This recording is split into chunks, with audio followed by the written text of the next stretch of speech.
83 सीटों पर बीजेपी आगे है, लेकिन सहयोगी बहुत पीछे हैं और यही वजह है शायद कि आज एनडीए बहुत बढ़त के साथ आगे बढ़ता नहीं दिखाई दे रहा। एलजेपी मात्र 8 सीटों पर, आरएलएसपी 3 सीटों पर और एचएएम 8 सीटों पर आगे है।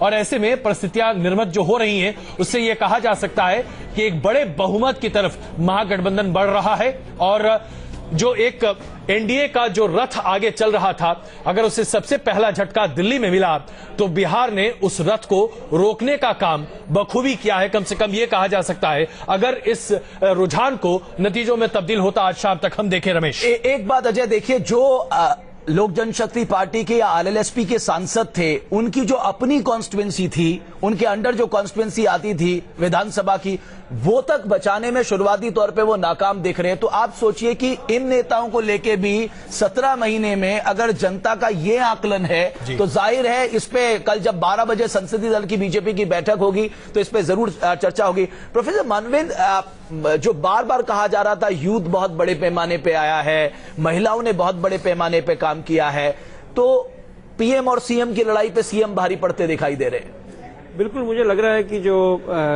नीतीश कुमार का डेवलपमेंट का जो अभी तक का रिकॉर्ड रहा है, उस पे लोगों ने उनको सपोर्ट किया है। और जिस तरीके से लालू और नीतीश के सीटों में बराबरी दिख रहा है, इससे लगता है कि नीतीश कुमार का जो पड़ रहा है वो काफी भारी है। तो क्या ये माना जाए कि दरअसल नीतीश कुमार की छवि और लालू प्रसाद यादव का कास्ट कॉम्बिनेशन पूरे तरीके से महागठबंधन के लिए काम करता दिखाई दिया? राहुल देव जी, मैं तो ये कहना चाहूंगा कि ये लालू प्रसाद यादव का एक तरह का राजनीतिक पुनर्जन्म है, पुनरोदय है उनका। आप देखिए कि उनकी जो हमें उम्मीद थी कि जेडीयू काफी आगे रहेगा, शुरू में दोनों में अंतर काफी था, वो अब लगभग बराबर आता दिख रहा है जी। तो ये एक न केवल ये बता रहा है कि लालू का अपना जनाधार बिल्कुल कामयाब रहा है, उसमें पहले से भी मुझे लग रहा है कि और ज्यादा वो संगठित हुआ है, कंसोलिडेट हुआ है।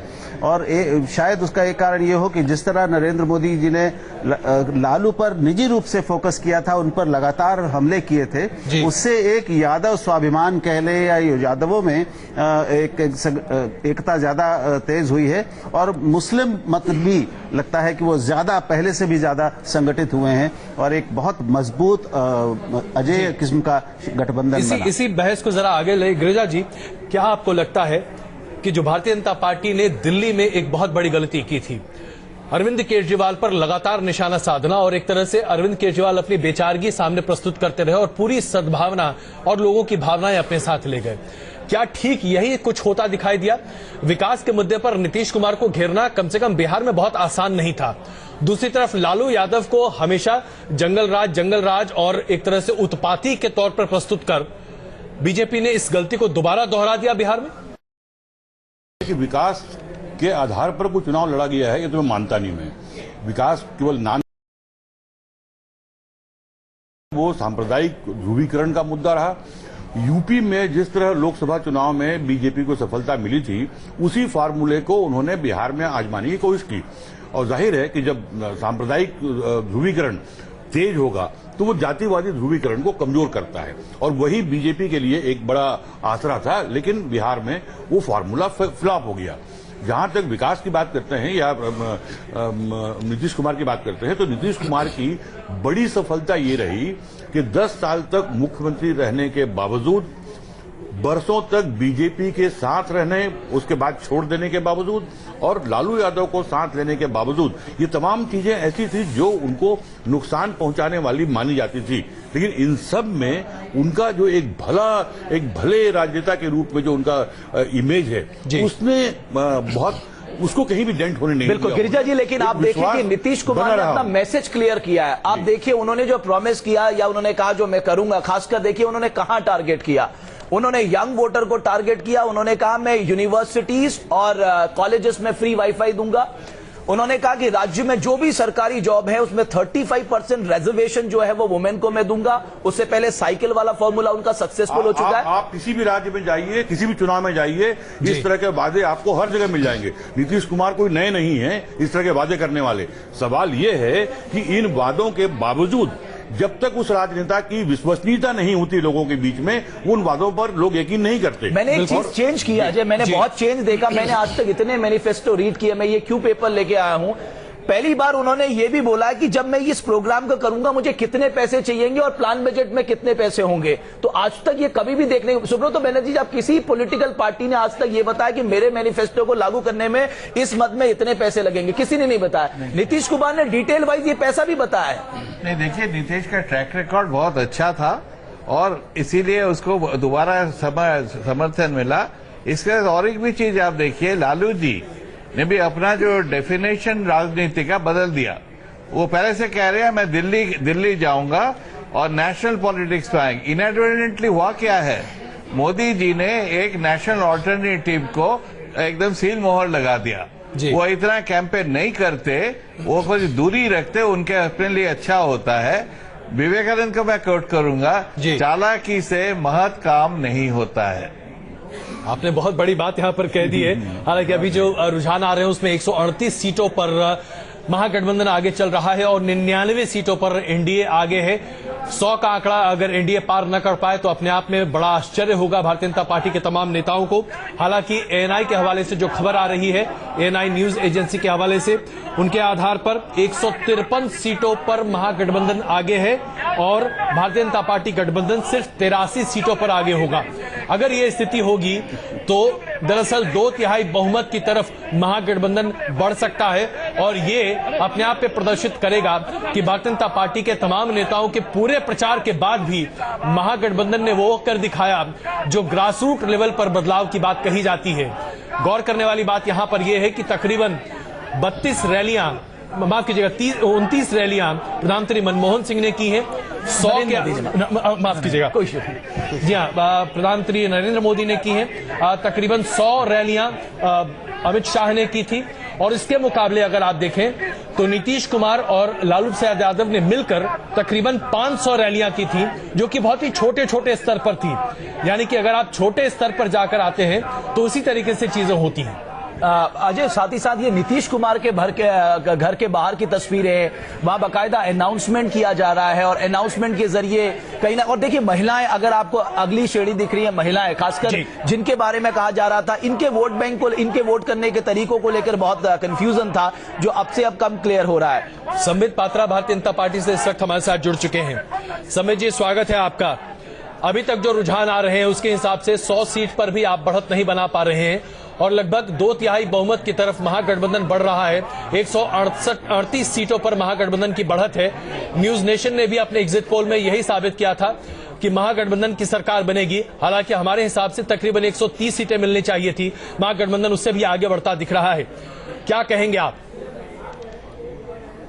नहीं, जिस प्रकार का ट्रेंड दिख रहा है और जिस प्रकार के नतीजे आ रहे हैं, स्वाभाविक रूप से महागठबंधन को एक कांग्रेचुलेशन कहना भी चाहेंगे। और देखिए, हिंदुस्तान की राजनीति का यही बड़प्पन है, हिंदुस्तान की राजनीति की यही सुंदरता है कि चुनाव से पहले कई बार विषयों को लेकर हम लोग भिड़ते भी हैं, मगर चुनाव के पश्चात एक दूसरे को हम लोग कांग्रेचुलेशन करते हैं, एक दूसरे को बधाई भी देते हैं। तो स्वाभाविक रूप से चुनाव समाप्त हो चुका है, रिजल्ट अपने आप में कहानी बता रही है। हम सबको इसको एनालाइज करना चाहिए। सर, नीतीश कुमार तो आपकी बधाई स्वीकार कर लेंगे, लेकिन आपकी पार्टी के अंदर जो ये भाव था कि साहब अगर इस बार हारे तो सवाल उठने लाजमी है, आपको कहीं ना कहीं लगता भारतीय जनता पार्टी में अंदर खाने ये बात भी शुरू हो जाएगी? नहीं, देखिए, जहां तक भारतीय जनता पार्टी का सवाल है, मैं आपको बिल्कुल स्पष्टता के साथ बताता हूं। ये जो पूरी चुनाव अभी लड़ी गई है बिहार में, इसमें आप दो पक्ष देखिए। एक पक्ष में सारे पार्टी भारतीय जनता पार्टी के खिलाफ लामबंद होते हैं, मतलब सारे पार्टी मिलके ये बात मानते हैं कि Bharatiya Janata Party is the only force in the country right now politically to reckon with. Bharatiya Janata party किस प्रकार से एक आइडियोलॉजी को लेकर कि डेवलपमेंट लाना है काम कर रही है। स्वाभाविक रूप से बाकी पार्टी कास्ट कॉम्बिनेशन इत्यादि सभी को देखकर एकत्रित हो रहे हैं। ऐसे में चाहे नतीजा कुछ भी हो, हमारा उद्देश्य एक ही रहेगा, देश आगे बढ़े, बिहार आगे बढ़े। समित जी, अगर क्षमा करें तो मैं आपके सामने यही तर्क रखूंगा कि एक जमाना था जब एंटी कांग्रेसिज्म के अलावा इस देश में कोई चर्चा नहीं होती थी। उस वक्त तमाम पार्टियां मिलकर कांग्रेस के खिलाफ खड़ी हुआ करती थी और कांग्रेस यही दलील दिया करती थी। उसी तर्ज पर मैं आपसे एक और सवाल पूछता हूं। जब कांग्रेस राज्यों में हार का सामना करती थी तो कहा जाता था कि गांधी परिवार ने पूरा दम लगाया, लेकिन कार्यकर्ता और स्थानीय नेता की वजह से हार देखने को मिली। क्या यही बात अब भारतीय Janata party, the party with difference, कहती दिखाई देगी? मोदी जी ने बहुत प्रचार किया, बहुत दम लगाया, लेकिन स्थानीय वजह से हार गए।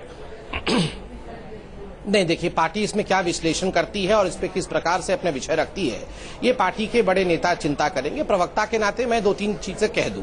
नंबर 1, जनता अच्छी तरह जानती है, देखिए चाहे नतीजे कुछ भी हो, जनता अच्छी तरह जानती है कि मोदी जी देश को आगे लेके जा रहे हैं।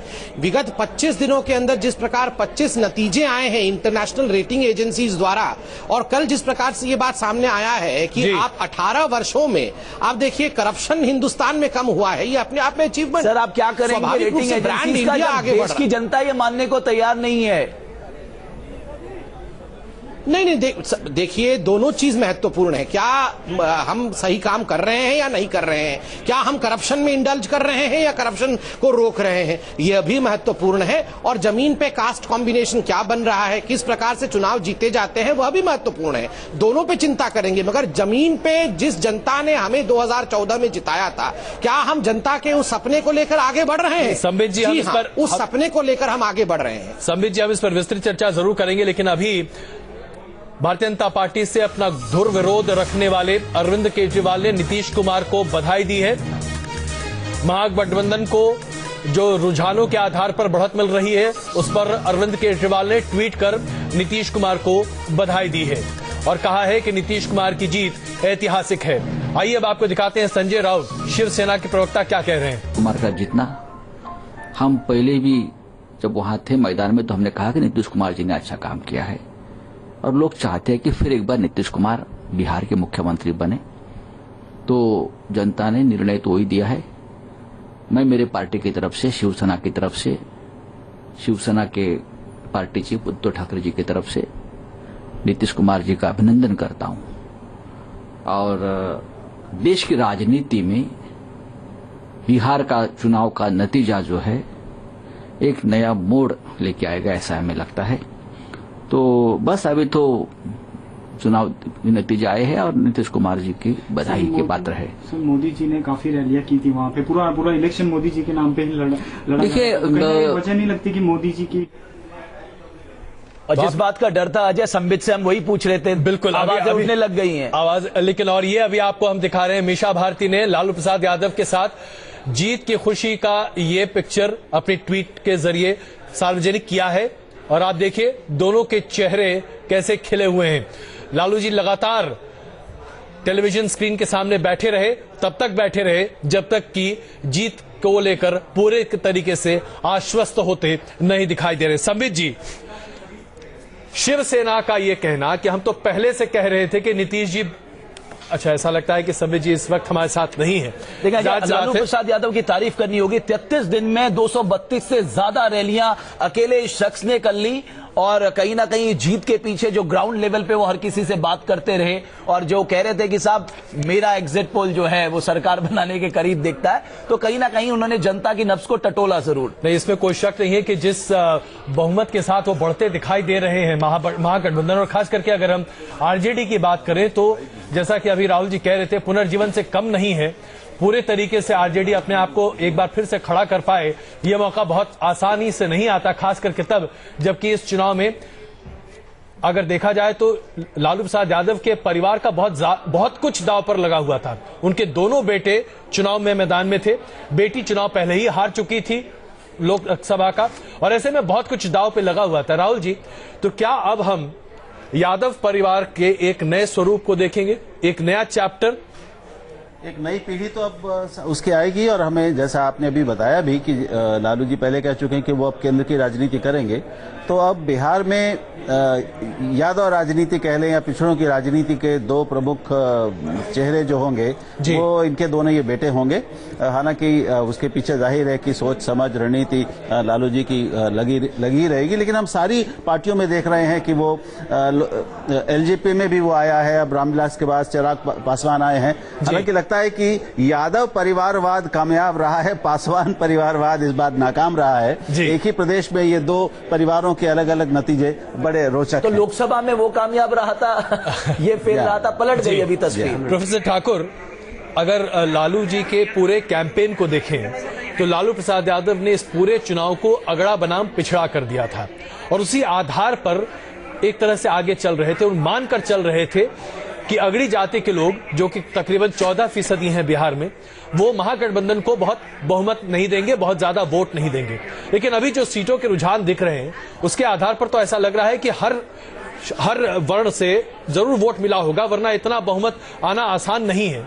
ऐसे में क्या ये अगड़ा बनाम पिछड़ा अभी भी लालू प्रसाद यादव या महागठबंधन करता रहेगा, या दिख रहे हैं उसके आधार पर तो ऐसा लग रहा है कि हर वर्ण से जरूर वोट मिला होगा, वरना इतना बहुमत आना आसान नहीं है। ऐसे में क्या ये अगड़ा बनाम पिछड़ा अभी भी लालू प्रसाद यादव या महागठबंधन करता रहेगा, या आने वाले दिनों में इस पर तब्दीली दिखेगी?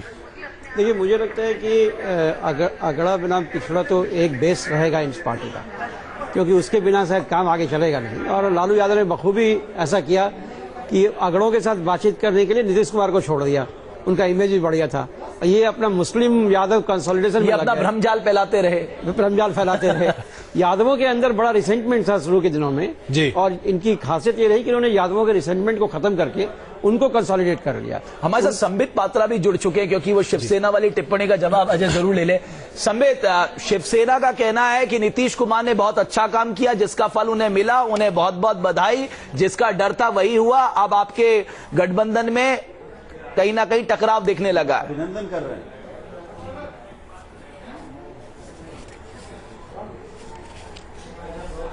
संबित जी, आप हमारे साथ हैं? ऐसा लग रहा है कि फिलहाल संबित जी हमारे साथ नहीं है। आइए इस बीच आपको दिखाएं, शकील अहमद जो कि कांग्रेस के नेता हैं, बिहार से आते हैं, उन्होंने हमारे संवाददाता मोहित से बात की है। ये बात अलग है कि बेगानी शादी में अब्दुल्ला दीवाना वाली स्थिति है कांग्रेस की। कहीं से भी कांग्रेस के लिए ये खुशी का माहौल नहीं होना चाहिए। एक राष्ट्रीय पार्टी अगर 11 सीटों पर सीमित हो जाए, और दरअसल उनके नेता ये कहें कि हम उन सीटों पर चुनाव लड़ रहे थे जो पहले से हारी हुई हैं, तो ये अपने आप में प्रदर्शित करता है कि कांग्रेस की मानसिकता किस तरह की है। लेकिन आइए आपको दिखाते हैं कांग्रेस कैसे इस जीत में भी अपनी भूमिका मान रही है।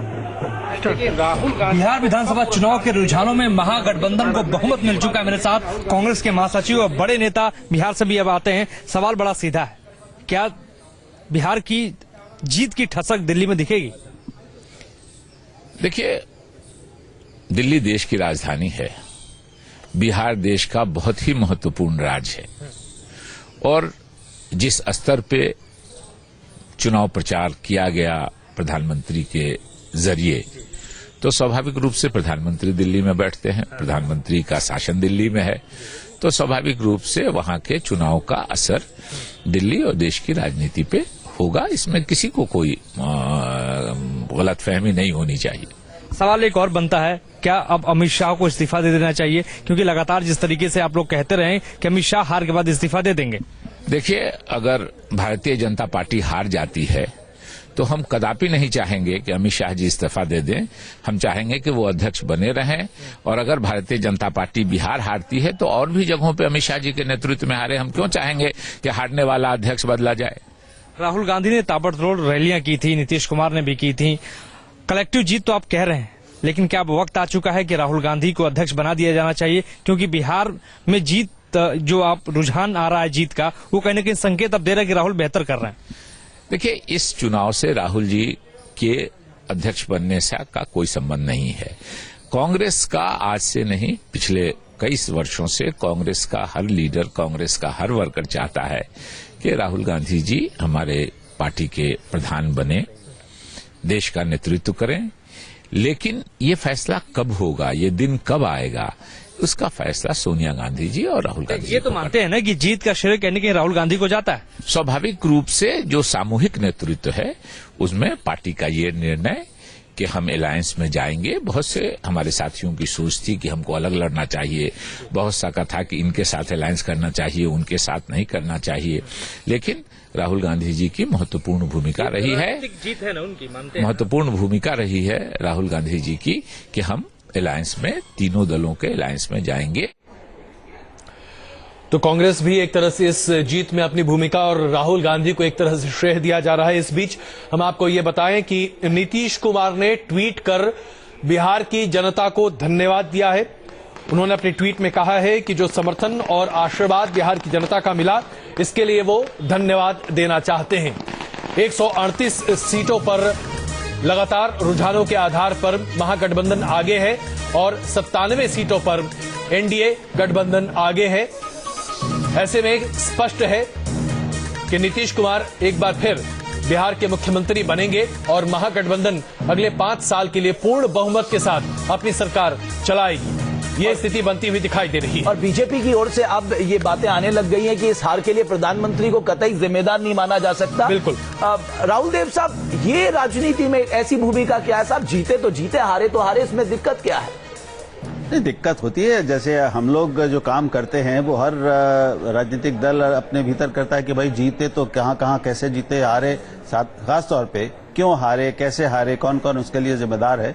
तो ये विश्लेषण तो होगा ही और हम लोग भी वही बैठ के कर रहे हैं, तो ये तो स्वाभाविक है। अब जो व्यक्ति सबसे आगे रहा हो, जो प्रचार में मतलब सारा प्रचार एक ही व्यक्ति के कंधे पर था, एक ही आवाज सुनाई देती थी, एक ही चेहरा दिखाई देता था पूरे बिहार के प्रचार में जी। अब इतनी जबरदस्त और स्पष्ट और निर्णायक अगर हार हुई है तो इसकी जिम्मेदारी भी उसी चेहरे को, उसी नाम को होगी। तो नरेंद्र मोदी की निजी जिम्मेदारी इस हार की, इसको टाला कैसे जा सकता है? ये सवाल तो बहुत बड़ा है और इसके बहुत सारे सबक हैं जो मैं समझता हूं कि मैं आपको सभी लोग कुछ पलों के लिए रोकूंगा। मुख्तार अब्बास नकवी बीजेपी के मंत्री क्या कुछ कह रहे हैं, आइए आपको सुनाते हैं। के साथ, पूरी ताकत के साथ भारतीय जनता पार्टी चुनाव के मैदान में थी। पूरी ताकत के साथ हमने लोगों से जनादेश के लिए अपील की। अब जो भी जनादेश आएगा वो सर माथे पर, लेकिन इतना जरूर है कि हर चुनाव हमारे लिए सबक भी होता है, संदेश भी होता है। हमने कई चुनाव लोकसभा चुनाव के बाद जीते और कई चुनाव हमने मजबूती के साथ, जो सुशासन का हमारा संदेश है और जो विकास का हमारा लक्ष्य है, उसके आधार पर लोगों ने जनादेश दिया। देखिए, पहली बात यह है कि इसमें हार और जीत का प्रश्न नहीं उठता। हम कोई भी राजनीतिक दल, कोई भी डेमोक्रेटिक सिस्टम में जो भी राजनीतिक दल होते हैं, वो मजबूती के साथ, पूरे ईमानदारी के साथ, अपने पूरे मजबूत लक्ष्य के साथ, और हमारा लक्ष्य एक है, सुशासन का लक्ष्य है, विकास का लक्ष्य है। तो क्या बीजेपी की रणनीति फेल रही है? कोई फेल नहीं है, बिल्कुल कोई फेल नहीं है। पॉलिटिक्स को उठाया गया, कोई फेल नहीं है। संजय राउत का कुछ मैं बताना चाह रहा था यहाँ पर। संजय राउत ने ये कहा कि यह हार प्रधानमंत्री मोदी की हार है, नीतीश कुमार की बड़ी जीत है, वो एक पॉलिटिकल हीरो के तौर पे उभरे हैं। अब आप सोचिए, मतलब शिवसेना ने पूरी तौर से टारगेट करने की अब ठान ली है, आर या पार वाली स्थिति। तो यही करके बोल दिया जी। मुझे लगता है यदि आप व्यक्तिगत बातचीत करें तो बीजेपी में भी बहुत सारे नेता ऐसे मिलेंगे जो ये ट्वीट नहीं कर सकते, लेकिन वो जरूर रहे हैं, वो खुश हैं। और ज्यादातर आम जो सपोर्टर हैं, जो लीडर्स हैं, जिनको कुछ भी नहीं मिला और इग्नोर किया गया, वो सारे खुश हैं। देखिए, एक चीज मान लीजिएगा, इंपीरियल प्राइम मिनिस्टरशिप लोकतंत्र में नहीं चलती। मैं एक छोटा सा आपको उदाहरण दूं। ज्योतिर्मय बासु बोल के एमपी होते थे, बहुत अच्छे एमपी होते थे। वो कहते इंदिरा गांधी हेलीकॉप्टर से उतरती थी, लोग उधर ही पहुंचते थे। मैं पुराना एम्बेसडर में 12 घंटा बाद पहुंचता था, खाना खाता था, वोट मुझे ही मिलता था। ये लोकतंत्र की सबक है, इससे बीजेपी सीखे तो बहुत अच्छा होगा। नहीं तो मोदी जी भी 5 साल के लिए प्रधानमंत्री रहेंगे, उसके आगे वो नहीं चलेंगे। अजय, अगर आप मुझे इजाजत दें, मैं कहूंगा ये देश के लिए बहुत अच्छा हुआ है और बीजेपी के लिए भी बहुत अच्छा हुआ है और नरेंद्र मोदी के लिए भी अच्छा हुआ है। देखिए, उनके प्रधानमंत्री पद पर तो कोई संकट है नहीं, लेकिन ये जो सबक उनको मिला है, जो मैं कहूंगा कि ये जो ठोकर लगी है, इसमें बहुत शिक्षा इसमें मिलेगी। पहली बात मैं समझता हूं कि देश की राजनीति में एक संतुलन आएगा। एक तरफ हमें एक बहुत बड़ा पक्ष दिख रहा था, बीजेपी दिख रही थी, और विपक्ष में एक शून्य सा हो रहा था, वो शून्य अब भरेगा। दूसरा, अब राष्ट्रीय स्तर पर नीतीश कुमार का उदय अब इस रूप में होगा कि नरेंद्र मोदी को टक्कर दे सकने वाला राष्ट्रीय स्तर पर बिल्कुल एक व्यक्ति आके आ गया है। और हम जानते हैं कि पहले शुरुआत इसकी हो चुकी है कि एक व्यापक गठबंधन बने भाजपा विरोधी सारी पार्टियों का, तो ये गठबंधन अब बनेगा। तो आप कह रहे हैं नीतीश कुमार में क्षमता लीड करने की, राहुल गांधी दो बहुत साफ और लगभग बराबर की टक्कर वाले, अब समझ लीजिए कि जो दो सेनाएं और पक्ष अब देश में सामने आ गए। तो एक इसके साथ साथ एक और सवाल, क्या हम ये मान लें कि भारतीय जनता पार्टी का कांग्रेसीकरण पूरे तरीके से हो चुका है? जीत हो तो नेता की, हार हो तो कार्यकर्ता की। नहीं, आज बीजेपी के किसी भी नेता से बात कर लीजिए, बीजेपी का हर नेता यही कहेगा कि हम में कहीं गलती थी, मोदी जी ने कुछ भी गलत नहीं किया। देखिए वो हर पार्टी में स्वाभाविक है। आप कार्यकर्ताओं से और नीचे के नेताओं से उम्मीद नहीं कर सकते कि जो सर्वोच्च नेता है उसकी वो आलोचना करे। इस पे ज्यादा वो नहीं जाना चाहिए। लेकिन मैं समझता हूं कि अब भी बीजेपी दूसरी कई पार्टियों की तुलना में बहुत लोकतांत्रिक पार्टी है और आंतरिक लोकतंत्र उसमें मारा नहीं, अभी बना हुआ है। राहुल जी, बीजेपी के भीतर भी उस लोकतंत्र को वापस आने में, मजबूत होने में मदद मिलेगी इससे। जैसा कि आपने कहा कि बीजेपी को एक बड़ी ठोकर लगी और उसके बाद आज वो संभल रहे हैं, क्या दिल्ली की हार बीजेपी के लिए ठोकर नहीं थी, जहां एक तरह से सुपड़ा साफ हो गया था? उसके बाद तो भारतीय जनता पार्टी के लिए उससे बड़ा रियलिटी चेक तो और नहीं कुछ हो सकता था। उसके बाद भी भारतीय जनता पार्टी उसी उन्माद में लगातार चल रही थी। यह सवाल मैं आप ही से पूछ रहा हूं। जी, देखिए, दिल्ली एक कह सकते हैं कि बिल्कुल असाधारण चुनाव था, क्योंकि दिल्ली में एक बिल्कुल नए तरह की पार्टी, एक नए तरह का नेता सामने आया था, अरविंद केजरीवाल। और दिल्ली में उस तरह से दिल्ली का परिणाम भी, दिल्ली में अरविंद केजरीवाल की नेतृत्व की शैली भी, उनकी पार्टी के काम करने की शैली भी, वो भी देश में भी अभी भी अनूठी बनी हुई है। वो दिल्ली के बाहर अभी कहीं नहीं है।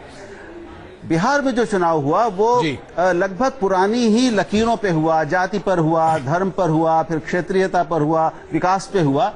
यहाँ पर लगा था कि जो एक ढांचा बना हुआ है, ढर्रा बना हुआ राजनीति का, लगभग कमोबेश उस पे हो रही थी। इसलिए अब दिल्ली को बिहार से जोड़कर ही देखा जाएगा। बिल्कुल, तो आप दोनों का मिला-जुला संदेश बहुत साफ है। हमारे साथ कांग्रेस के नेता अजय कुमार भी जुड़ चुके हैं। अजय कुमार साहब, आपके लिए अगर मैं कहूं आपको खुश होना है आज के नतीजों से, तो आप क्या ढूंढ रहे हैं महागठबंधन की इस जीत में जो आपको खुशी प्रदान करता हो? नहीं, ये एक रेफरेंडम जरूर है। मोदी जी और भारतीय जनता पार्टी और आरएसएस का एक नकारात्मक नीतियां हैं जो जनता विरोधी और नीतियां हैं। और दूसरी बात है कि जिस तरह से भारतीय जनता पार्टी ने पैसे के बल पर पूरी तरह से जो है, ये आम चर्चा हो गई थी बिहार में कि जिस तरह से बीजेपी की पूरी जो कैबिनेट पटना में आकर बैठ गई थी और जिस तरह से पैसे का प्रयोग हुआ है, बिहार का जनता ने जो है मोदी जी और अमित शाह जी और आरएसएस और बीजेपी का राजनीति को डॉक्टर अजय कुमार आया है। और ये देश को, अगर आप पटना गए होंगे, क्योंकि आप झारखंड से ही हैं, पटना अगर आप हाल फिलहाल गए होंगे तो पूरे पटना में सिर्फ दो चीजें दिखाई देती हैं। एक तरफ मोदी जी का पोस्टर, दूसरी तरफ नीतीश कुमार का पोस्टर। और किसी भी तरीके से महागठबंधन ने चुनाव प्रचार में कोई कमी नहीं की। तमाम डिजिटल प्लेटफॉर्म का इस्तेमाल किया गया। जिस तरीके से मोदी जी की सभाओं को प्रदर्शित किया जाता था तमाम एलईडी स्क्रीन पर, ठीक वही नीतीश कुमार और लालू प्रसाद यादव के साथ भी था। चुनाव प्रचार में कहीं कोई कमी नहीं थी। पैसे खर्च करने में कोई पक्ष कहीं किसी के पीछे नहीं था। अजय जी, देखिए एक चीज है, पहले चुनाव प्रचार चुनाव का बहुत छोटा खर्चा का हिस्सा है। तो आप देख लीजिएगा कि जिस तरह से आम चर्चा, अगर आप जमीन पर जाएंगे, और वहां हम तो झारखंड से हैं लेकिन हम पटना के एसपी रह चुके हैं 5 साल के लिए पटना में जी। तो बिहार को मैं बहुत अच्छी, बिहार हमारे दूसरी घर है, तो बिहार को अच्छी तरह से मैं समझता हूं। तो पहली बात है कि जिस तरह से भारतीय जनता पार्टी, जिस तरह से जितने रथ चलाए, जिस तरह से पैसे खर्च हुए, ये आम चर्चा हो चुकी है। लेकिन उस पर भी नहीं, लेकिन मोदी जी और अमित शाह जी और देश में जिस तरह से जो किसान विरोधी, आम जनता विरोधी नीतियां बन रही है सिर्फ उद्योगपति के लिए, और नफरत का ये देश ने दिखा दिया है कि जात के आधार पर या मान लीजिए धर्म के आधार पर, अजय जी, आप एक चुनाव में जनता को गुमराह कर सकते हैं। अजय जी, लेकिन आप ये बताइए, इस चुनाव का मुख्य सरमोर क्या? आप जहां जात और तमाम चीजों की बात करते हैं, दरअसल ये चुनाव अगर बिहार की बात करें तो नीतीश कुमार और लालू यादव की मेहनत है। कांग्रेस, आप एक तरह से एकदम इसमें नहीं, एक चीज, आप तो सिर्फ एक पीछे की भूमिका निभाते रहे हैं। आगे आकर फ्रंट पर आकर लीड करने की स्थिति में आप कभी रहे ही नहीं बिहार में। पहली बात है कि देख लीजिए, राहुल गांधी जी और कांग्रेस के नेतृत्व में जेडीयू और आरजेडी तीनों एक ही मंच पर आ गए। उसके बाद जिस तरह से पिछले 16 महीने में जो कांग्रेस ने भारतीय जनता पार्टी का जो है गलत विकास का जो मॉडल है उसका पर्दाफाश किया, भारतीय जनता पार्टी का जिस तरह से जुमलेबाजी हर जगह, हर प्लेटफॉर्म पर उसको हम लोग ने एक्सपोज किया। मैं क्षमा चाहता हूं, मैं आपको बीच में रोक रहा हूं, मैं क्षमा चाहता हूं। मनोज तिवारी जी की बात सामने आ रही है, आइए जरा देखें कि भारतीय जनता पार्टी इस हार को लेकर क्या कह रही है। बहुत बड़े कैंपेन इन्होंने भी किया था, जिसमें एक जो राजद है उसके शासन को लोगों ने देख चुका है, बिहार ने देखा है। जिसमें अपहरण, माफियावाद और समाज में हत्याओं की राजनीति अपने चरम पे थी, उससे बिहार को जरा भी उसको चुनने में अगर बिहार ने कोई संकोच नहीं दिया तो ये मेरे लिए एक नई बात है।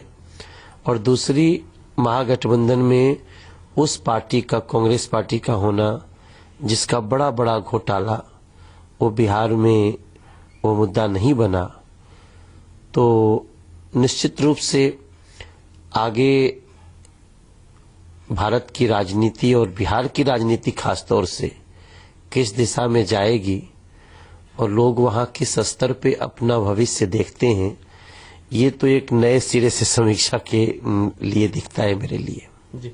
ये और बिहार की राजनीति खास तौर से किस दिशा में जाएगी और लोग वहां किस स्तर पे अपना भविष्य देखते हैं, ये तो एक नए सिरे से समीक्षा के लिए दिखता है मेरे लिए जी।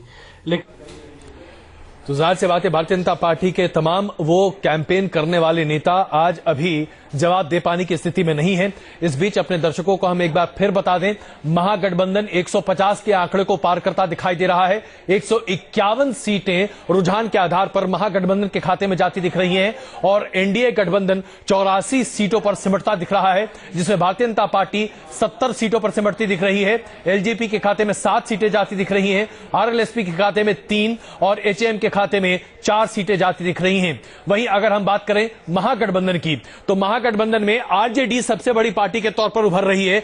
71 सीटें आरजेडी के खाते में जाती दिख रही हैं, जेडीयू के खाते में 66 और कांग्रेस के खाते में 14 सीटें जाती दिख रही हैं। अन्य के खाते में 8 सीटें जाती दिखाई दे रही। जाहिर सी बात है, ये एक अलग ही तस्वीर है। 150 के आंकड़े को पार करता महागठबंधन 153, ऐसा लग रहा है जैसे कि महागठबंधन 2/3 बहुमत के पास पहुंचता दिखाई दे रहा है। और इसके साथ साथ हम आपको यह बता दें कि वो तमाम राज्य जहां गैर बीजेपी सरकारें हैं, वहां से नीतीश कुमार और लालू प्रसाद यादव के लिए बहुत बधाई संदेश आते दिखाई दे रहे हैं। टीएमसी के अध्यक्ष ममता बनर्जी ने नीतीश कुमार और लालू प्रसाद यादव को अपनी बधाई दी है और उनका कहना है कि मेरे बिहारी भाई और बहनों ने बीजेपी को हराया है, इससे बड़ी खुशी की बात और कुछ नहीं हो सकती। ये तमाम ट्वीट्स और तमाम बधाई के संदेश, एक तरफ अरविंद केजरीवाल, दूसरी तरफ ममता बनर्जी, वो तमाम नेता जो गैर बीजेपी बात को लेकर आगे बढ़ रहे हैं, वो हो सकता है कि आने वाले दिनों में एकजुट होते दिखाई दें। एक अलग ध्रुवीकरण कम से कम देश में होता दिखाई देगा। 153 सीटों पर महागठबंधन अपने आप को आगे रख रहा है और अगर ये बढ़त बनी रही तो वाकई में 2/3 बहुमत के जो एक प्रेडिक्शन के तौर पर बात कही जा रही थी, वहां या उसके कहीं पास पहुंचता महागठबंधन दिखाई दे रहा है। प्रोफेसर ठाकुर, अगर इन आंकड़ों को देखें तो क्या ये अब कहना सही होगा कि इससे बड़ा रियलिटी चेक मोदी सरकार के लिए नहीं हो सकता? 2/3 बहुमत के आसपास अगर महागठबंधन को बिहार में मिल जाए तो फिर मोदी सरकार को सोचना पड़ेगा कि क्या समाज को तोड़ने या फिर इस तरह के बहुत भड़काऊ बयान देने वाले उनके तमाम सांसदों और विधायकों और नेताओं को अब लगाम कसने का वक्त आ गया है। बिल्कुल, ये मेरे ख्याल से एक तरह से उनके लिए चेतावनी है कि भारत की राजनीति को जिस दिशा में वो ले जाना चाहते थे, वो दिशा जनता को स्वीकार्य नहीं है। इस बात को स्पष्ट तौर पे उन्हें समझ लेना चाहिए। लगातार जिस तरह का बयान लोग दे रहे हैं और जिस तरह का कार्यक्रम वो लोग कर रहे हैं, उससे कम से कम बिहार में तो बिल्कुल ही पहले चरण में ही लगने लगा था जी ये इस तरह का काम नहीं चलने वाला है। क्योंकि बिहार की जनता खास तौर पे, जितना मैं जानता हूं, वो भले ही हिंदू मुस्लिम का भी दंगा छोटा मोटा हो गया हो या बड़ा दंगा भी हो गया हो, आमतौर पे उनके बीच में कोई प्रॉब्लम नहीं है। मुझे याद है एक बंदे ने कहा मुझे कि for one day we become communal while voting, rest of the days we are not. तो वो जो एक दिन के लिए भी कम्युनल होता है, वो इतना कम्युनल कभी नहीं हो सकता कि एक दूसरे के खिलाफ लड़ने लगे। बिल्कुल। फैजल साहब, अब आपकी प्रतिक्रिया क्या होगी? 3 सीटों पर सिमटते आप दिख रहे हैं और आपका गठबंधन पूरे तरीके से पिछड़ रहा है। 84 सीटों पर पूरा का पूरा गठबंधन। ऐसी स्थिति क्या आप लोगों ने सोची थी, कल्पना की थी इसकी?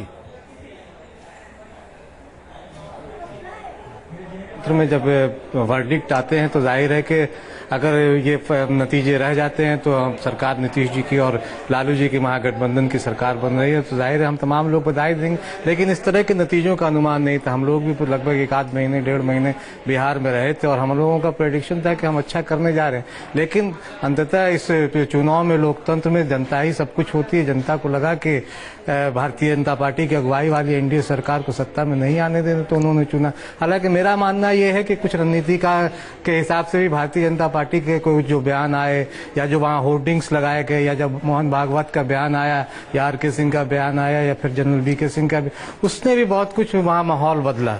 तो कुछ चीजें ऐसी हैं जिससे साहब आपके सुर बड़े बदल रहे हैं भाई। नहीं, सुर नहीं बदले, हम पहले भी ये बात करते रहे थे। और आपको अगर याद हो तो हमारे नेता बुंद कुशवाहा ने जब लव जिहाद वगैरह का मामला आया था और उत्तर प्रदेश के उपचुनाव में उसका नुकसान हुआ था, उस वक्त भी उन्होंने ये बात कही थी कि इस तरह के बयानों से भारतीय जनता पार्टी को बचना चाहिए। उसके बावजूद ये सच्चाई तो कहीं पीछे नहीं थे जी। अगर सीट के बारे में बात की जाए, गठबंधन के साथ खड़े रहने की बात की जाए, आपके नेता तो हमेशा खड़े रहे। बीजेपी के किसी भी नेता के खिलाफ किसी भी टिप्पणी पर कोई बहुत बड़ा स्टैंड आपकी पार्टी ने लिया हो, ऐसा तो अभी तक हम लोग नहीं। अजय जी कई बार लिया, आपने ध्यान नहीं दिया। जब लव जिहाद और इस तरह के मामले आए तो उस वक्त उपेंद्र कुशवाहा ने खुलकर कहा था इसका नुकसान होगा। अच्छा चलिए, गौमांस के मुद्दे पर आपकी पार्टी का क्या स्टैंड था और आज क्या स्टैंड है? गौमांस के मुद्दे पर, बीफ के मुद्दे पर, बीफ बिहार में लालू लाल यादव लेके गए हैं। बीफ के मुद्दे पर हम लोगों ने कभी किस तरह का कोई स्टैंड उस तरह का। चलिए, सुधांशु त्रिवेदी जी भारतीय जनता पार्टी के प्रवक्ता इस वक्त हमारे साथ मौजूद है। सुधांशु जी, स्वागत है आपका न्यूज नेशन पर। माफ कीजिएगा, हमारे साथ अभी फिलहाल मौजूद नहीं, हमारे संवाददाता अमितेश से उन्होंने बातचीत की। आइए आपको दिखाते हैं। बिहार चुनाव में जो रुझान और नतीजे आ रहे हैं उसके मुताबिक महागठबंधन का सरकार बनना तय है। नीतीश कुमार अगले मुख्यमंत्री बनने जा रहे हैं, इस तरह के संकेत मिल रहे हैं। बात करते हैं बीजेपी के राष्ट्रीय प्रवक्ता सुधांशु त्रिवेदी से। सुधांशु जी, जिस तरह से ट्रेंड अभी आ रहे हैं, बिल्कुल साफ हो गया महागठबंधन की सरकार बिहार में बनने वाली है। देखिए, जो भी चुनाव परिणाम आ रहे हैं हम विनम्रता से उसे स्वीकार करते हैं। यदि बिहार की जनता महागठबंधन के पक्ष में अपना मत दे रही है तो हम यह आशा करेंगे कि महागठबंधन और श्री नीतीश कुमार उस जनता की भावनाओं के अनुरूप शासन कर सकें। जिस तरह से लोकसभा चुनाव में वहां पर नीतीश कुमार को हार मिली थी, लालू यादव को भी हार मिली थी, लेकिन दोनों की जुगलबंदी आखिरकार काम आ गई। नहीं, देखिए, हर चुनाव अलग अलग कारणों से होता है। लोकसभा का चुनाव देश के भविष्य के लिए था, जिसमें देश की जनता ने श्री नरेंद्र मोदी के नेतृत्व में भारतीय जनता पार्टी के पक्ष में अभूतपूर्व समर्थन दिया था। राज्यों के चुनाव अलग अलग आधार पर होते हैं और अलग अलग आधार पर उसके चुनाव परिणाम होते हैं। हम हरियाणा में जीते, झारखंड में जीते, महाराष्ट्र में जीते, जम्मू कश्मीर में जीते, दिल्ली में हम बुरी तरह हारे। यहाँ पर जो भी परिणाम है उसे हम स्वीकार करते हैं विनम्रता के साथ। जिस तरह से विकास के मुद्दे से ध्यान भटका, उसमें बीजेपी के नेताओं की तरफ से भी बयान आया, उधर से भी बयान आया, उससे कहीं न कहीं लगता है आपको नुकसान हुआ, बीजेपी को, एनडीए को नुकसान हो गया। देखिए, विकास हमारे लिए कोई राजनीतिक मुद्दा या चुनावी मुद्दा नहीं है। विकास हमारे लिए एक संकल्प है, एक प्रतिबद्धता है, जिसे पिछले 30-40 वर्षों में हम जहां जहां सत्ता में रहे, जिन राज्यों में और जब जब केंद्र की सत्ता में आए, हमने उसे करके दिखाया है और उस दिशा में हम श्री मोदी जी के नेतृत्व में अनवरत अनथक प्रयास करते रहेंगे। केंद्र में राहुल जी, एक सवाल मैं आपसे यहाँ समझना चाहूंगा। प्रधानमंत्री नरेंद्र मोदी यूके की यात्रा पर जाने वाले हैं और दिवाली के तुरंत बाद वहां पहुंच रहे हैं। वहां उनका विरोध करने की तैयारी भी बहुत लोगों की है, यहां तक कि पटेल समुदाय भी वहां बड़े पैमाने पर उनका विरोध करने की तैयारी कर रहा है। बिहार की ये हार प्रधानमंत्री नरेंद्र मोदी की छवि पर कितना प्रहार कर सकती है और खास करके उनके तमाम जो अप्रवासी भारतीयों को जो संबोधन होता है, क्या उसमें इसकी छवि देखने को मिल सकती है? निश्चित रूप से मैं समझता हूं कि उनके हर पक्ष पर, उनके हर तरह के हर मंच पर, बातचीत पर उसका असर पड़ेगा। वो देश के नेता तो हैं ही, देश के प्रतिनिधि हैं, प्रधानमंत्री रहेंगे, लेकिन जिस आत्मविश्वास के साथ वो बात करते थे और जिस शैली में बात करते थे, मुझे लगता है उसमें भी परिवर्तन आएगा। नरेंद्र मोदी ने एक क्षमता हमेशा दिखाई है कि वो सीखते हैं हर अनुभव से और उससे कुछ हासिल करके अपने को बदलते हैं। तो अपने को बदलने और अपने को सुधारने की क्षमता उनमें है, इसलिए मुझे ये लगता है कि उनके निजी हित में ये हार उनके हित में भी जाएगी और वो एक ज्यादा परिपक्व, ज्यादा संतुलित, ज्यादा मैं कहूंगा कि एक गुरुता, वजन के साथ राजनीति करने वाले नेता के रूप में उभरेंगे। निश्चित रूप से पहले जैसा वो एक जो बम्बास्टिक किस्म का बहुत ज्यादा वाग्मिता पर जोर उनका रहता था, जोश ही पैदा करने पे रहता था, थोड़ा अब वो यानी आपकी स्ट्रैटेजी में बदलाव है। प्रोफेसर मानवेंद्र, क्या बीजेपी अपनी रणनीति में बदलाव करेगी और हर जगह प्रधानमंत्री नरेंद्र मोदी के को स्टेक में रखने से अब बचेगी, खासकर दिल्ली और बिहार के बाद? मुझे प्रधानमंत्री की पर्सनालिटी ऐसी लगती है कि वो शायद अपने आप को विड्रॉ करके पीछे रखने वालों में से नहीं है। उनके लीडरशिप का जो मॉडल है वो है कि हमेशा वो आगे रहना चाहते हैं और अपने आप को रिस्क लेना चाहते हैं। उन्हें पता था कि बिहार में कुछ भी हो सकता है, वो रिस्क लेना चाहते थे, लेकिन स्ट्रैटेजी फिर भी बदलने की जरूरत है। स्ट्रैटेजी में जो मेजर बदलाव लाने की जरूरत है, उसमें मुझे लगता है कि इनको कलेक्टिव लीडरशिप को प्रोजेक्ट करना चाहिए। अभी जो इन्होंने बिल्कुल यूनिफाई कर दिया है, एक ही बंदा इनका लीडर हो गया है, उसकी जगह पे इनको और लोगों को लीडरशिप आपको ग्रो करनी होगी। बिल्कुल, अजय ने जो कहा कि वो कांग्रेस स्टाइल पे काम कर रहे हैं, उससे कम से कम सबक लेना चाहिए। कांग्रेस का स्टाइल था राज्य में किसी बड़े नेता को उभरने मत दो, और ये बीजेपी में देखने को मिला। मुझे लगता है एक डेमोक्रेटिक स्ट्रक्चर इनको खड़ा करना चाहिए जिसमें लोगों के लिए स्पेस हो, बाकी लोगों के लिए भी। देखिए, वो स्पेस खत्म होता जा रहा है। रमेश, मुझे लगता है कि सबसे बड़ी कमी जो इनकी रणनीति में रही बीजेपी की, वो यही थी कि उन्होंने एक मुख्यमंत्री की टक्कर एक प्रधानमंत्री से करवा दी, और मुख्यमंत्री यानी नीतीश कुमार की टक्कर में कोई एक किसी व्यक्ति को वो सामने लाए नहीं। उनके पास लोग थे, उनके पास सुशील मोदी जैसा इतने साल उप मुख्यमंत्री रहा हुआ वरिष्ठ नेता भी था, उसको भी उन्होंने आगे प्रोजेक्ट नहीं किया। अगर ऐसा वो करते तो नरेंद्र मोदी की अपनी निजी लोकप्रियता और सुशील मोदी या और भी लोग वहां पे हो सकते हैं, वो नीतीश के समकक्षता अगर वो बनती तो उनको निश्चित रूप से बहुत फायदा होता। राहुल जी, आप ही की इस टिप्पणी के साथ गोपाल अग्रवाल जी के पास चलते हैं। भारतीय जनता पार्टी के नेता इस वक्त हमारे साथ मौजूद हैं। गोपाल जी, आकलन आप लोग करेंगे, इसमें कोई शक नहीं है, लेकिन जो परिस्थितियां निर्मित हो रही है उसमें स्पष्ट है कि भारतीय जनता पार्टी की अगुवाई की सरकार बिहार में नहीं बन सकती। ऐसे में क्या भारतीय जनता पार्टी अब ये सोचेगी कि राज्यों में जब तक आप जो आपकी परिपाटी रही थी एक जमाने में, आप राज्यों में राज्य स्तर के नेताओं को बढ़ाते थे। मध्य प्रदेश में शिवराज सिंह चौहान को आपने बढ़ाया इस तरीके से कि आज तीसरी बार वो मुख्यमंत्री हैं वहां पर। वहीं वसुंधरा राजे को आपने बढ़ाया, इसी तरीके से रमन सिंह को आपने बढ़ाया।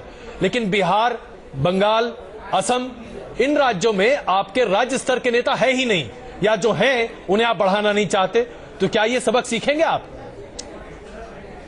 नहीं, देखिए, हर इलेक्शन का रिजल्ट एक तरीके से इनपुट तो देता ही है, और आत्मचिंतन, आत्ममंथन तो पार्टी कंटिन्यूस करती है, लेकिन एक इलेक्शन के रिजल्ट का एक एस्पेक्ट लेके कोई पूरी स्ट्रेटेजी को डाइवर्ट नहीं कर देते, चेंज नहीं कर देते। गोपाल जी, मैं एक इलेक्शन की बात यहाँ नहीं कर रहा, जरा आप दिल्ली की याद कीजिए।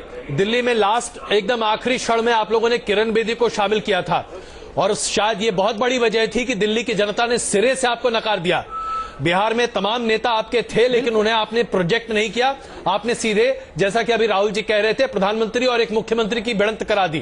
क्या ये अपने आप में सबक से कम है? नहीं, ये देखिए, अल्टीमेटली आपने बोला कि प्रोजेक्ट लीडर को, स्टेट लेवल के लीडर को प्रोजेक्ट करना ही कोई जीत का सबब नहीं है। अगर आप इस पूरे इलेक्शन को एनालाइज करें तो जो भाजपा का जो लॉन्ग टर्म एजेंडा है कि देश की पूरे डिबेट को आर्थिक विकास की तरफ ले जाएं, वो कहीं ना, या जातिगत, क्योंकि स्टेट इलेक्शन, गोपाल जी, मैं क्षमा चाहता हूं, अगर आप अपने तमाम नेताओं की रैलियों को निकाल कर देख लीजिए, जितने भड़काऊ बयान आपके नेताओं के द्वारा दिए गए हैं रैलियों में, जिन मुद्दों पर चर्चा होती रही, चाहे वो दादरी का मामला हो, गौमांस का मामला हो, बिहारी बनाम बाहरी का मामला हो, पाकिस्तान में पटाखे दगने के मामले हो, या फिर यहां तक कहने की बात हो कि भाई हमें ये तबका वोट देगा, ये तबका वोट नहीं देगा, जाहिर सी बात है, आप विकास की बात तो कहीं नहीं कर रहे थे बिहार में। नहीं, देखिए, अल्टीमेटली आप फर्स्ट और सेकंड फेज में देखें, जो हमारी कैंपेन शुरू हुई थी वह 1,25,000 करोड़ के पैकेज के साथ विकास के मुद्दे को लेके हुई, लेकिन हम आपसे एग्री कर रहे हैं कि बीच में कहीं ना कहीं इस पूरे डिबेट को शिफ्ट करके वो कम्युनलिज्म और जातिवाद पे चला गया, और उसमें भाजपा के भी नेता को अगर बयान होगा तो वो भी उसी तरह उसी के पार्ट है ना अल्टीमेटली। लेकिन स्टेट इलेक्शन जो है उसके मुद्दे अलग होते हैं, और दूसरा क्या है कि लीडरशिप कभी भी ऊपर से थोपी नहीं जा सकती। अग्रवाल साहब, अगर एक कारण मैं आपसे जानूं, देख लें अग्रवाल साहब, अगर एक कारण मैं आपसे जानना चाहूं कि आपको आज ये दिन क्यों देखना पड़ा, एक कारण आप गिना सकते हैं? ये अल्टीमेटली जो हमारा एजेंडा है विकास का, भारतीय जनता पार्टी को जो मैंडेट मिला है वो देश के आर्थिक विकास के लिए मिला है, और जहां पे भी हमारा ये कम्युनिकेशन जनता को सही तरीके से हो पाया वहां पे हम उसमें सक्सेसफुल हुए। गोपाल जी, आप आर्थिक विकास की जनता पे सवाल उठा रहे हैं कि उसने विकास के नाम पे वोट ही नहीं दिया। बिल्कुल, और बिल्कुल ये तो क्लियर बात है कि वो अगर बिहार का आज भी आप देखें तो बिहार का अगर ये इलेक्शन का रिजल्ट देखें जी, तो बिहार का विकास ज्यादा तब हो सकता था जब केंद्र में और प्रदेश में एक सरकार हो, भारतीय जनता पार्टी एनडीए। मैं आपको खारिज कर सकता हूं और करके लालू यादव को देखिए। गोपाल जी, ऐसा लगता है कि भारतीय जनता पार्टी आज भी तर्कविहीनता लोगों को एक तरह से, आप तर्कविहीनता की प्रकाष्ठा पर हैं आज भी, आप सबक नहीं सीखने को तैयार नहीं, बिहार की जनता ने आपके स्तर को सिरे से खारिज कर दिया कि केंद्र और राज्य में एक सरकार हो तो बेहतर विकास हो सकता है। क्या आप ये साबित करना चाहते हैं, दूसरी आप ये साबित करना चाहते हैं कि आज मध्य प्रदेश में, राजस्थान में ज्यादा विकास हो रहा है? अगर आप देख लेंगे, स्टेट को कंपेयर करेंगे तो मध्य प्रदेश में, राजस्थान में विकास का मॉडल तो बेटर है ही। आप ये देखें, मैं क्या कहना चाह रहा हूं कि लालू यादव इस देश बिहार की जनता ने आज आपके सामने कह दिया है कि नीतीश मॉडल विकास का उन्हें ज्यादा पसंद है। इस सच्चाई को आप क्यों नहीं मानना चाहते? मान क्यों नहीं? अगर ये बात है, नीतीश देखे 3 महागठबंधन के 3 हिस्से हैं। एक नीतीश कुमार थे जिनके लिए पॉजिटिव उन्हें ज्यादा पसंद है। इस सच्चाई को आप क्यों नहीं मानना चाहते? मान क्यों नहीं? अगर ये बात है, नीतीश देखे 3 महागठबंधन के 3 हिस्से हैं। एक नीतीश कुमार थे जिनके लिए पॉजिटिवली एक मैंडेट था, यहाँ पे ये स्पष्ट होता है। दूसरा था लालू यादव जो जातिगत राजनीति के पारंगत हैं, जिन्होंने स्तर डिबेट को बहुत गिराया और अगर गोत्रों के आधार पे वहां पर लालू यादव को जब गोपाल जी, मैं क्षमा चाहूंगा लेकिन आप जरा सोचिए, 152 सीट पर अगर महागठबंधन को बढ़त मिली हुई है तो क्या ये आपको लगता है कि सिर्फ जाति के आधार पर वोट मिले? चाहे सवर्ण हो या पिछड़ा हो, हर किसी ने महागठबंधन को एक बेहतर विकल्प समझा और यहां पर नीतीश कुमार की ब्रांडिंग बहुत आगे रही। इस बात को मानिए। ये कम्युनिकेशन का भी गैप होता है। अल्टीमेटली मैं तो कह रहा हूं कि नीतीश कुमार एक विकास, जो नीतीश कुमार का काम है उसको एक लोगों ने पॉजिटिवली अप्रोच दिया, लेकिन उसके साथ आप समस्याओं को अगर देखेंगे तो लालू यादव जो जातिगत है। दूसरी तरफ आप कांग्रेस को देखें, कांग्रेस ने पूरी तरह विकास को केंद्र में रोका। अच्छा चलिए अग्रवाल साहब, एक छोटी सी बात कहूं, आपकी बयान में कॉन्ट्रडिक्शन है। एक हल्के नोट पर रमेश इस सवाल का जरा जवाब दे दीजिए। पटाखे अब कहां फूटेंगे साहब? आपके पटाखे क्या वहां शिफ्ट हो जाएंगे? आपके अध्यक्ष जी ने कहा था पाकिस्तान में पटाखे फूटेंगे, तो भाई किस पाकिस्तान में पटाखे फूटेंगे बताइए? ये जो चीज है ये तो वक्त बताएगा, लेकिन अल्टीमेटली आप देखिए। नहीं, आप मान रहे हैं कि पाकिस्तान में पटाखे फूटेंगे? करते हैं विकास के। अभी तक पाकिस्तान में पटाखे फूटे नहीं है साहब। अभी नहीं, ये तो वक्त बताएगा। और यह बात को देखिए, अल्टीमेटली कैंपेन मोड से निकल के हमें इलेक्शन के रिजल्ट को एनालाइज करना चाहिए। मेरे ख्याल से अगर आप एनालाइज करें तो यह कहीं ना कहीं विकास के मुद्दे का कम्युनिकेशन जो भाजपा करना चाह रही थी, सर आप गलत एनालाइज कर रहे हैं गोपाल अग्रवाल साहब। वही तो मैं कह रहा हूं, कॉन्ट्रडिक्शन देखिए। एक तरफ प्राइम मिनिस्टर मोदी कह रहे हैं साहब मैं टीम इंडिया कॉन्सेप्ट पे विश्वास करता हूं, कोऑपरेटिव फेडरलिज्म पे विश्वास करता हूं, एक फेयर कंपटीशन पे विश्वास कर रहा हूं। दूसरी तरफ आप राज्य के मतदाताओं को कहते हो साहब केंद्र में जिसकी सरकार हो उसी को आप राज्य में जिताइए तो ज्यादा विकास होगा। अब आप मुझे बताइए टीम इंडिया कॉन्सेप्ट सही है या केंद्र में जिसकी सरकार हो राज्य में किसकी सरकार? ये कॉन्ट्रडिक्शन क्यों है? नहीं, कॉन्ट्रडिक्शन नहीं है। देखिए टीम इंडिया जो कॉन्सेप्ट है, अल्टीमेटली अगर इस यहाँ पे हमारे यहाँ पे 32-33 प्रदेश हैं, तो अगर सारे प्रदेशों में तो केंद्र में जो सरकार है वही नहीं हो सकती। टीम इंडिया को अल्टीमेटली लेके चलना पड़ेगा। एक आप कॉन्स्टिट्यूशनल इलेक्शन को देखिए, इलेक्शन के पहले कैंपेन मोड होता है और उसके बाद मिलके चलने वाली बात है। अब ये थोड़ी बात है कि अगर प्रदेश में कोई और सरकार है तो केंद्र उसको काम नहीं करने देगी। गोपाल जी, आपने विकास की बात कही, पे विश्वास रखते हैं। आपने विकास की बात कही। बिहार की जनता ने जिस तरीके से आज वोट दिया है उसमें 220 रुपए किलो दाल भी बहुत महत्वपूर्ण है, उसमें गैस की बढ़ती कीमतें महत्वपूर्ण हैं, उसमें वैट पर जो आप लगातार सरचार्ज बढ़ा रहे हैं वो महत्वपूर्ण है। महंगाई का स्तर देखा आपने, 80 रुपए किलो प्याज पटना में बिक रहा था। उस समय कहां है विकास का वो मॉडल? किस विकास की बात आप कर रहे हैं? देखिए, नहीं, इन्फ्लेशन और विकास, आप देखिए आर्थिक विकास अगर मुद्दों की बात करेंगे, इन्फ्लेशन अपने में अलग ठीक है, दाल के दाम बढ़े ये तो एक्सेप्ट कर रहे हैं, हमने पब्लिकली कहा कि हम इसके लिए चिंतित हैं। प्याज की बात है, आपकी बातें वैसे ही है जैसे कांग्रेस पार्टी एक जमाने में जवाब दिया करती थी जब यूपीए की सरकार थी, और उस समय प्याज जब 100 रुपए हुआ था तो आप सब लोग प्याज गले में बांध बांध कर घूम रहे थे, वो दिन भूल गए? आज जनता आपके गले में प्याज बांध रही है। बिल्कुल बिल्कुल, जनता के मैंडेट जो है, जनता के मैंडेट को स्वीकार है, लेकिन हम जो कह रहे हैं, जो 16 महीने का जो भारतीय जनता पार्टी का केंद्र में राज्य हुआ है, उसका एक पूरी तरह से एक एजेंडा है, उसका मैंडेट। अगर आप मान रहे हैं कि ये मैंडेट को आप स्वीकार कर रहे हैं, इसके लिए जिम्मेदार कौन है? इसके लिए जिम्मेदार है कि कम्युनिकेशन प्रॉपरली उन लोगों को नहीं हुआ। सबसे ज्यादा कम्युनिकेशन प्राइम मिनिस्टर ने किया, जो 3rd और 4th कम्युनिकेशन एक तो आपने बोला, कम्युनिकेशन जनता तक क्या गया, और कम्युनिकेशन के कई हिस्से, मीडिया भी है, पब्लिक डिबेट भी है, लोकल लीडरशिप भी है, सब चीज, पार्टी ऑर्गेनाइजेशन भी है, और लोगों का परसेप्शन भी है। अच्छा, एक तरीके से अगर परसेप्शन ये है कि जो हमारे देश में आर्थिक विकास की तरफ जा रहे हैं। गोपाल जी, अगर आप परसेप्शन की बात कर रहे हैं, चेंज कर दिया, बिल्कुल, अगर आप परसेप्शन की बात कर रहे हैं तो जरा बताइए, तकरीबन 29 रैलियां प्रधानमंत्री नरेंद्र मोदी की, कम्युनिकेशन की बात कर रहे हैं, 100 रैलियां आपके पार्टी के अध्यक्ष की, आपके तमाम कैबिनेट के मंत्री वहां जाकर बैठकर प्रेस कॉन्फ्रेंस कर रहे थे और उसके बाद लगातार लोगों से बातचीत कर रहे थे। जितने कैबिनेट मंत्री जो बिहार से आते हैं वो पिछले 1.5 महीने से बिहार में ही हैं। इसके बाद भी परसेप्शन और कम्युनिकेशन अगर ठीक और दुरुस्त नहीं है तो इसका मतलब है कि जनता आपको बहुत गलत नजर से देखती है साहब। नहीं, ऐसी बात नहीं है। अगर आप अभी परसों नरसों केरला का रिजल्ट देखें, महाराष्ट्र का, हरियाणा का, कर्नाटक के, राहुल जी ने बहुत मुद्दे की बात कही। अग्रवाल जी, वरिष्ठ पत्रकार राहुल जी भी हमारे साथ हैं, वो कह रहे हैं कि संदेश गलत है। गोपाल जी, मैं राहुल देव बोल रहा हूँ। संदेश को हाँ बोलिए। जी, मैं निवेदन ये कर रहा था कि मूल बात ये स्वीकार अब कर लीजिए, और आप आंतरिक रूप से करेंगे कि मूल संदेश ही गड़बड़ था, बाकी कोई कमी नहीं थी आपके यहाँ, साधनों की कमी नहीं थी, प्रयासों की कमी नहीं थी, मेहनत की भी कमी नहीं थी, लेकिन आपको जो मूल संदेश आप जो दे रहे थे लोगों को, वो संदेश गड़बड़ था। उसमें कई गलतियां थी जिनका जिक्र हम कर सकते हैं, लेकिन ये मानना चाहिए पहला संदेश तो यही गड़बड़ था कि ये पूरा बिहार प्रदेश, आप उनके लोगों से कह रहे थे कि वो दिल्ली में बैठ के नरेंद्र मोदी चलाएंगे और हमें कोई जरूरत नहीं है आपको एक मुख्यमंत्री के रूप में एक उम्मीदवार देने की।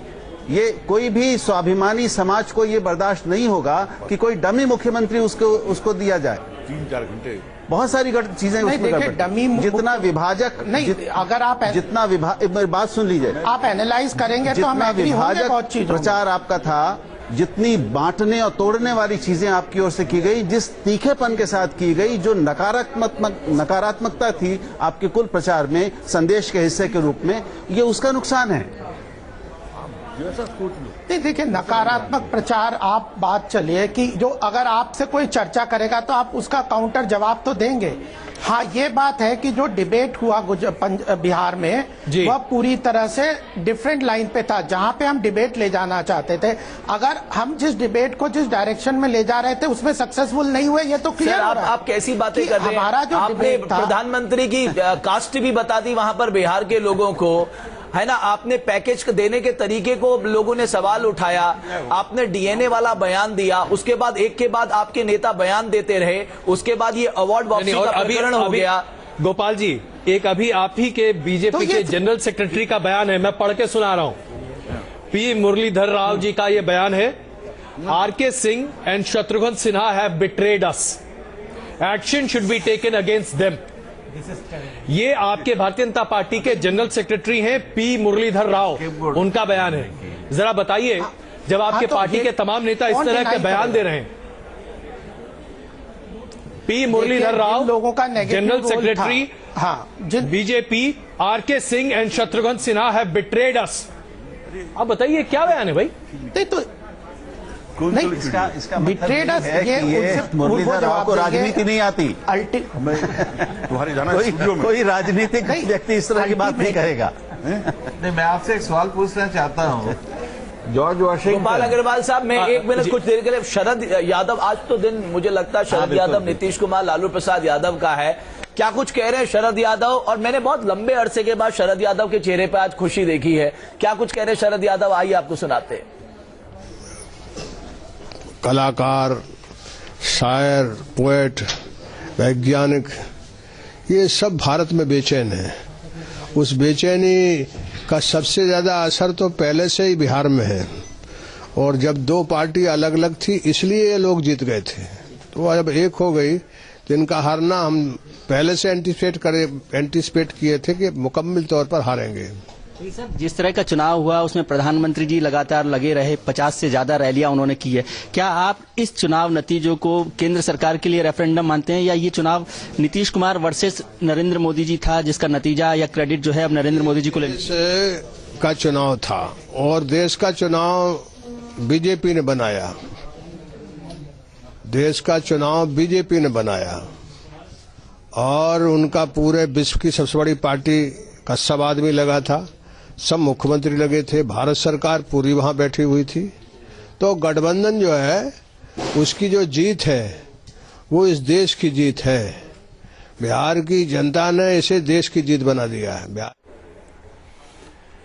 तो शरद यादव का कहना है कि महागठबंधन की जीत को बिहार की जनता ने देश की जीत बना दिया। यानी आने वाले समय में राष्ट्रीय फलक पर अगर इस बिहार चुनाव को लेकर, इसके नतीजे को लेकर चर्चा जरूर होगी, और कहीं ना कहीं भारतीय जनता पार्टी की ओर से यह कोशिश की जा रही है कि कहीं ना कहीं इसको प्रधानमंत्री मोदी से इतर किया जाए, और शिवसेना कह रही है कि इसकी जिम्मेदारी प्रधानमंत्री नरेंद्र मोदी को लेनी चाहिए। प्रोफेसर साहब, एक बात सबसे ज्यादा जरूरी अब कम से कम ये आएगी कि अब सबसे ज्यादा, अब जब सरकार नतीजे सामने आ जाते हैं तो कैबिनेट फॉर्मेशन, किस तरह की कैबिनेट हो, कास्ट बहुत ज्यादा ध्यान आपको रखनी पड़ती है बिहार में, और मैसेज ये ना जाए कि कहीं ना कहीं आरजेडी का दबाव है, कांग्रेस का दबाव है। आपको लगता है नीतीश कुमार के लिए असली चैलेंज अब सामने खड़ा होगा? बिल्कुल, मुझे लगता है उनके लिए असली चैलेंज अब खड़ा होगा। वैसे एक जो ट्रेंड दिख रहा है कि लालू यादव बिहार से विड्रॉ करके राष्ट्रीय स्तर पर आना चाहते हैं और नीतीश कुमार को कह रहे हैं कि आप मुख्यमंत्री बने रहिए, तो शायद उससे दबाव थोड़ा कम हो सकता है, लेकिन दबाव बड़ा बना रहेगा। और जिस तरीके से रुझान आ रहे हैं उससे साफ लगता है कि आरजेडी एक बड़ी पार्टी के रूप में इमर्ज की है। हम कह रहे हैं ये 17 महीने का रेफरेंडम नहीं है, लेकिन आप देखिए एक पार्टी जो 17 महीने पहले इतने बड़े पैमाने पे जीती थी, और वो भी बिहार जैसे राज्य में जहां उत्तर प्रदेश के बाद सबसे ज्यादा दूसरा बड़ा राज्य कहलाया जाता, वहां अगर इस तरह का आपको नतीजे मिल रहे हैं, आपको लगता है सरकार को दोबारा अपनी पॉलिसीज पे विचार करना होगा? बिल्कुल, सरकार को दोबारा अपने पॉलिसी से विचार करना चाहिए, और जिसके जो लोग जिस तरीके से बयान दे रहे हैं उन लोगों को भी दोबारा अपनी बात विचार करना चाहिए और उन लोगों को रोकना चाहिए। अब कोई कह रहा है कि जेएनयू में आप सीआरपीएफ का कैंप खोल दें, वो कह रहे हैं वहां नक्सलाइट बैठे पड़े हैं और सरकार उस पर कुछ नहीं कह रही है। गोपाल अग्रवाल साहब, ये अवार्ड वापसी की कितनी भूमिका रही आपकी हार में?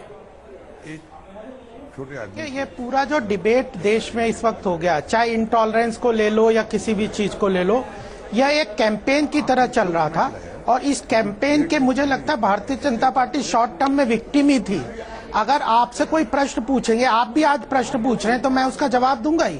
तो मुझे जो लगता है कि भारतीय जनता पार्टी इस इनटॉलरेंस की विक्टिम है, एक आइडियोलॉजी है जिसके ऊपर पूरा एक कैंपेन की तरह, एजेंडा की तरह चले हैं, और ये कहीं ना कहीं हमें इस सारी चीज को सोच समझ के इस एजेंडा को इस एजेंडा को ब्रेक लगाना गोपाल अग्रवाल साहब, आप ये क्यों नहीं मानने को तैयार हैं कि जैसे ही कोई आपके पॉलिसीज के खिलाफ बोलने को शुरू होता है, या तो उसे पाकिस्तानी करार दिया जाता है, या उसकी तुलना हाफिज सईद से कर दी जाती है, या उसे कहा जाता है पाकिस्तान चले जाए? क्या ये इंटॉलरेंस नहीं है?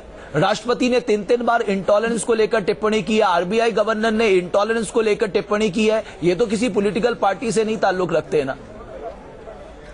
नहीं, इंटॉलरेंस देश में नहीं है, ये तो हम कभी कह ही नहीं रहे। इस देश में विभाजन की राजनीति चलती है, जातिगत राजनीति चल रही है, और धार्मिक आधार पे भी कम्युनलिज्म की राजनीति चल रही है। अब इसको बदलने, इसकी पहली बात है कि इसकी जिम्मेदारी क्या भारतीय जनता पार्टी की है या देश के हर व्यक्ति की है? इस पे डिबेट होगा कि अगर भारतीय जनता पार्टी इस सारे इन टॉलरेंस के माहौल को ला रही है। यह जो आज से हो रहा है, क्या हम केवल इतना कह रहे हैं, आज हम ये नहीं कह रहे, हाँ हमारे यहाँ पे भी कुछ फ्रिंज एलिमेंट है, उन लोगों को रोकना ही होगा और रोकने का प्रयास भी किया जा रहा है। आज डेमोक्रेटिक पार्टी है हमारी एक परिवारवाद की पार्टी नहीं है, एक इंडिविजुअल पार्टी नहीं है। मैं इससे पहले हेडलाइन ले लूं, एक इमेज भी बन रही गोपाल अग्रवाल साहब, प्रधानमंत्री देश में कम विदेश में ज्यादा रहते हैं, ये इस तरह की जो प्रोपेगेंडा फैलाने की कोशिश की जा रही है, आपको लगता है ये भी एक फैक्टर सामने आया है? नहीं, मुझे लगता है वो बात नहीं है। ये जो डोमेस्टिक डिबेट है इंटरनेशनल लेवल पे, तो जितने भी रिपोर्ट्स आप देखो, या आर्थिक क्षेत्र में अगर आप देखो, केवल प्राइस राइस को दाल के और प्याज को छोड़ के आर्थिक क्षेत्र में हम लोगों की प्रगति अच्छी रही है। आप सारे पैरामीटर्स को देखो। ओके, गोपाल अग्रवाल साहब आप बने रहिए, लेकिन बहुत जरूरी है कि आउटर एजेंसीज आपको जो भी रैंकिंग दे, देश का जनमानस अगर इस तरह की रैंकिंग दे रहा है तो आपको अपनी रणनीति पर पुनर्विचार करने की जरूरत है। आगे बढ़ने से पहले इस वक्त की हेडलाइंस पे नजर डाल लेते हैं।